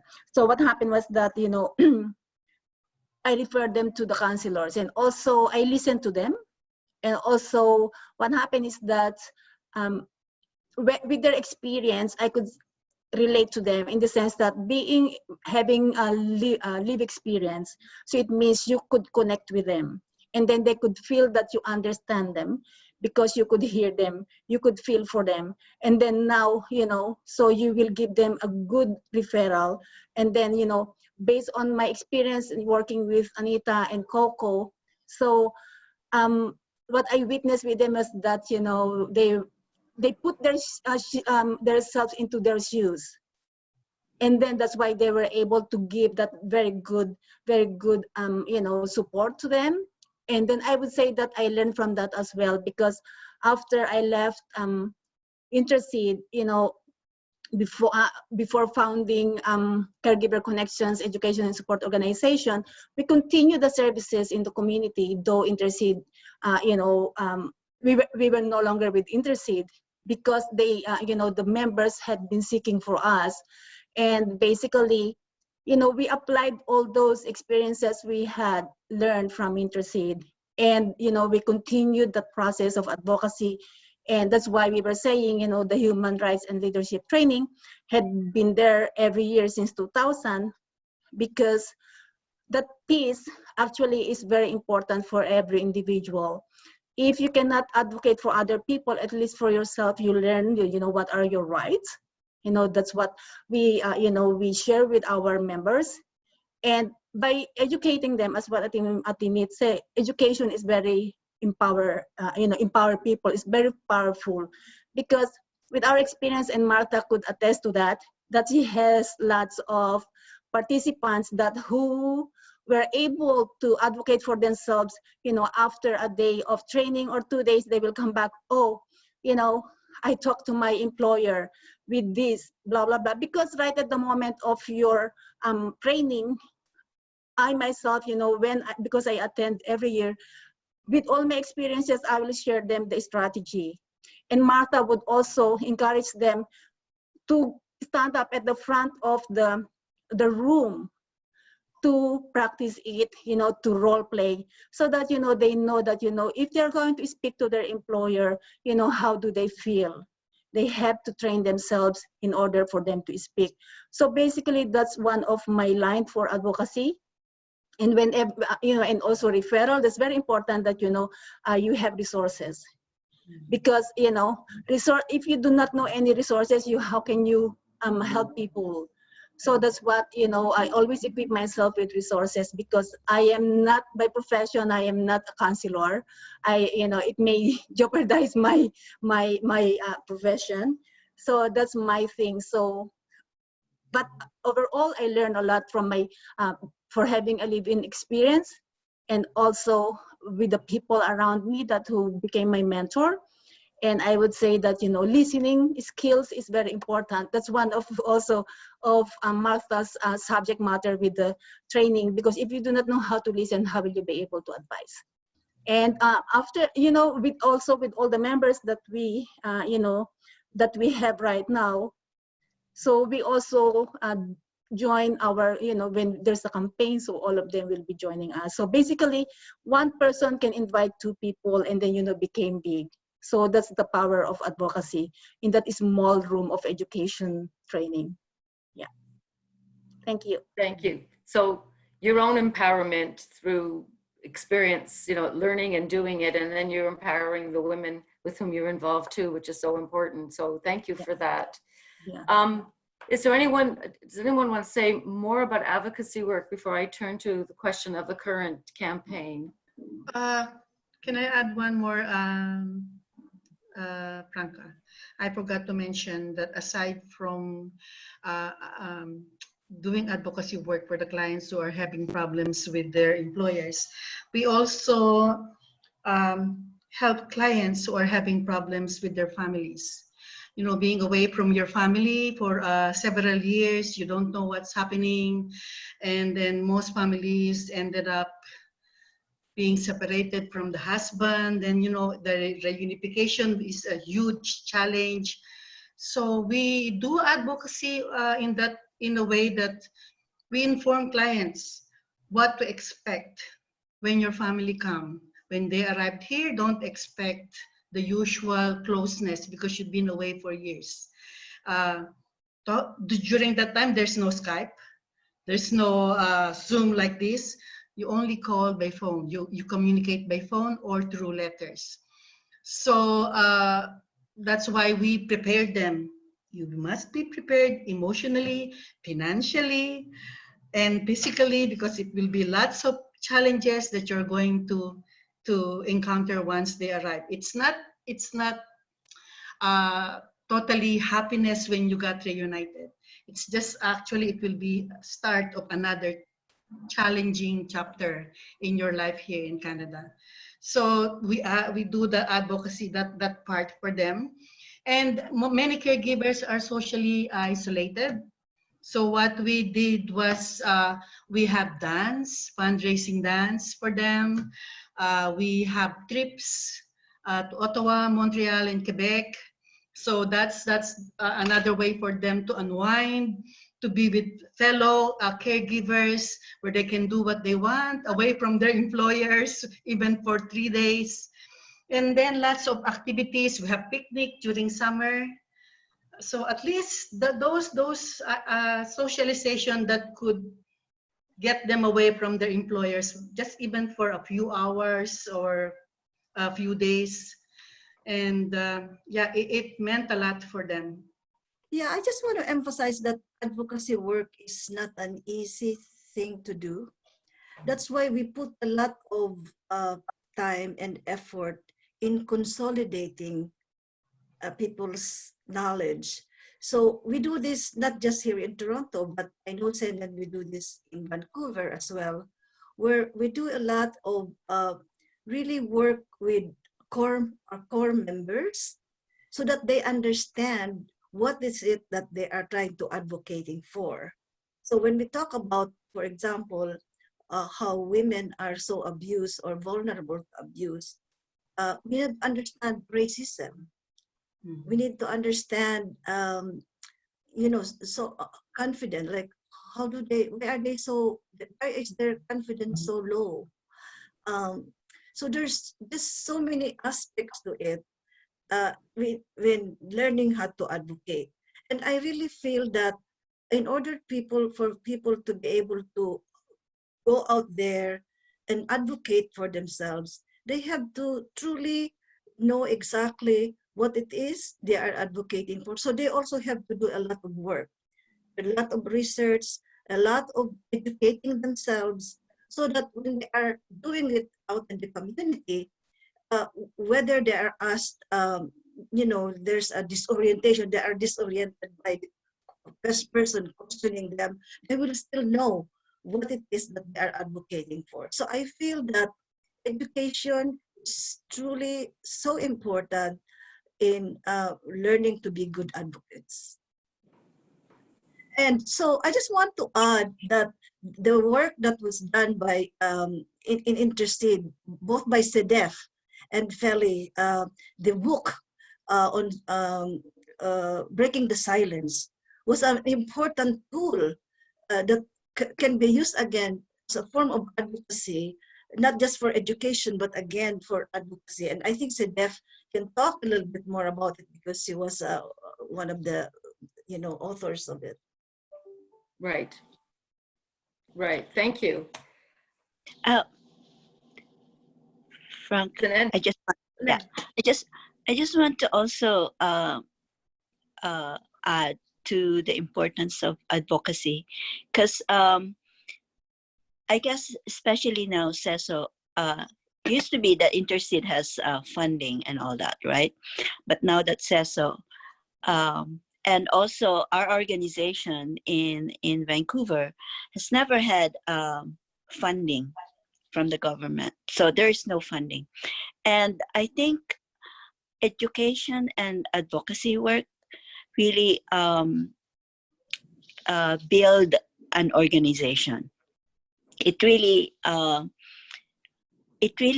creates organization. It's because sometimes people would ask, how can you exist for over 25 years without funding? We do get donations, from the union and from individuals, but I think that once the care workers are empowered through education and through advocacy, they really get involved. They really get into the organizing, and they find that there is really an importance on building a movement. I think that's the key in terms of a lasting environment for organization. If you know what you're fighting for, if you are empowered to fight for it, I think that's how you create activists, and then you create folks who are actually working into also creating others to become activists. So even their fellow care workers, you know, and others in the community to learn about the plight of care workers. I think those are key in terms of building a movement. I think it's key to organizing. It's key to making change. Thank you for that, and all of you, because I think sometimes people draw a distinction between, you know, kind of the political activist organizing over here and then advocacy over there, but it's also interconnected and so important for building the movement. And what you had to say relates very much to kind of what my sort of last question was, which, you know, conversations about the past are also conversations about the present. And here we have, right, the present is our pandemic, and domestic workers and other migrant workers are living a cruel irony where they're being hailed as heroes and essential frontline workers, but they have no legal rights and they have horrid working conditions. And so I know all of you have been very involved in ongoing campaigns, current campaigns, and now. And so I wanted to ask about, and I think too, this relates to, you know, you're still building alliances, younger generation of activists who are involved in the migrant workers network and so forth. So could you talk, I'm gonna start with Senan. Could you talk about the current campaigns? So when you say the current campaign, is it the current campaign for the Migrant Rights Network, or is it for the care workers that we are doing? Well, I saw them as related, but the status for all is what I was thinking. But you talk about what you want to talk about. Okay, so I think it is key. The formation of the Migrant Rights Network, I think it's quite crucial in terms of building a national movement of migrants, because it's not just migrant workers. There are refugees, there are undocumented, and even people who are not even migrant workers, but just migrants because they're not working. So I think creating that network is really empowering for us who are activists, who are sort of isolated, especially here in Vancouver, which is very far from Ottawa, you know, and so it's really empowering too. And so with regards the pandemic, I think, you know, when people are actually you know, like honking for the essential workers,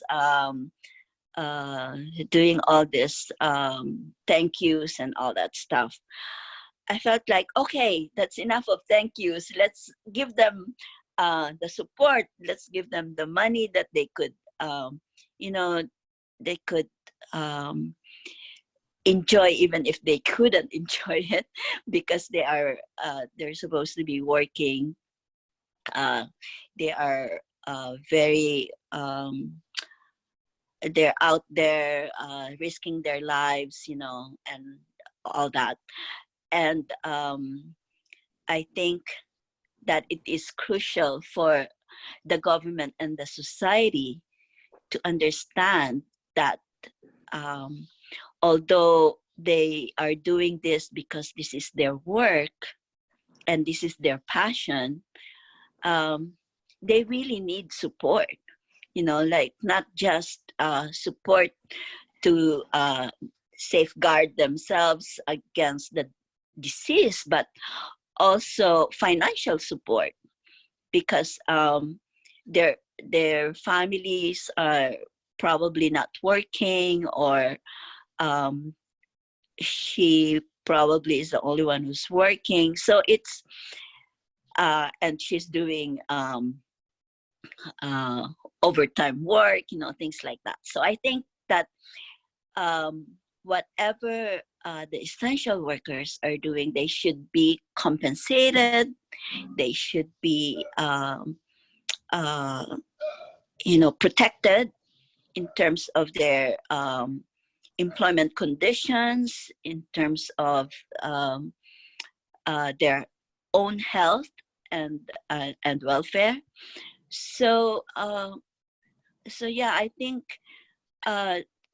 the movement for status for all, especially for those migrants who are here and who have been struggling even before the pandemic, should be compensated. They should have the status that is in fact theirs. It's it's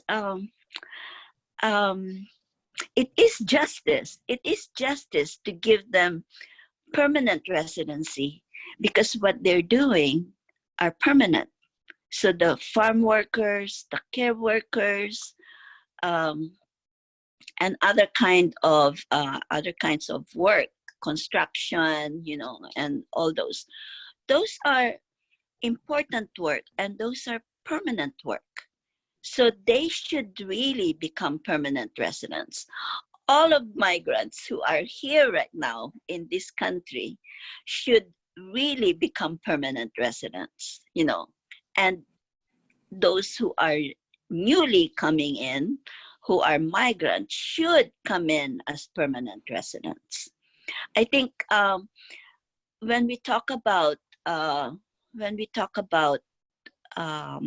what do you call this? Oh God, I forgot the word. The you know, the live-in caregiver program pathways. These pathways have been proven to really cause what do you call the really cause the hardship for these workers. These pathways are not what they call good because they're being given a chance to become permanent residents. No, it is really giving them all kinds of problems: isolation, being far from their family, and all those problems that have been experienced by those care workers who probably are now permanent residents or citizens, but they had to go through hoops and bounds, you know, like to get into that situation. Why do they have to? Why do they have to? When their work, as I said, and they've been saying this now, essential and permanent. And I think no more no more of these LCPs, no more of this. They just have to come here as permanent, you know, like no pathways. Pathways are really bad for workers. Thank you. And, you know, with domestic workers, historically, all those other domestic workers who came before the 70s, they all came as permanent immigrants, right? They had landed status when they came, right? So it's a system that's, you know, that is oppressive, and I want to really thank you for the tremendous work and activism you have been doing, and also for sharing some of this with me. So thank you very much.